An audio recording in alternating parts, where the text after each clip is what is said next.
পাঁচবারের বিশ্ব চ্যাম্পিয়ন ব্রাজিলকে পাত্তাই দিচ্ছে না বাংলাদেশ। লাল সবুজের এমন কাণ্ডে অবাক ব্রাজিল ফুটবল সংস্থা থেকে শুরু করে অনেক ফুটবল বোদ্ধারাও।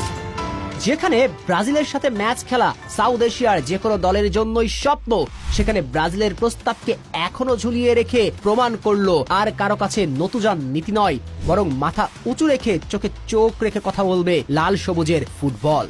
বাঘের গর্জন দেখবে পুরো বিশ্ব। চলুন পুরো ঘটনা জানা যাক, কিভাবে ফুটবল ইতিহাসের অন্যতম সেরা দল ব্রাজিলকে পেছনে ঘোরাচ্ছে লাল সবুজের দেশটি। মূলত ভারত সফরে আসছে কার্লো আনচেলত্তির ব্রাজিল, আর এই সফরে ব্রাজিল নিজ থেকেই চাই বাংলাদেশের সঙ্গে খেলতে।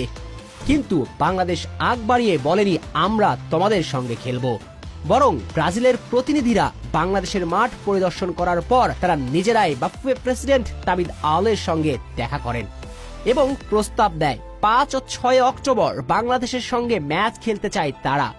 আর প্রস্তাব পেয়ে বাফুয়ে বসের সরাসরি কাভার ডাইভ।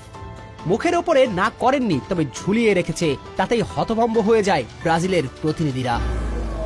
অথচ ব্রাজিল ফিফার সদস্য যে কোনো দেশের সাথে খেলার প্রস্তাব দিলে তারা রাজি হতো, কিন্তু বাংলাদেশ বলছে আমাদের সিদ্ধান্ত নিতে সময় লাগবে।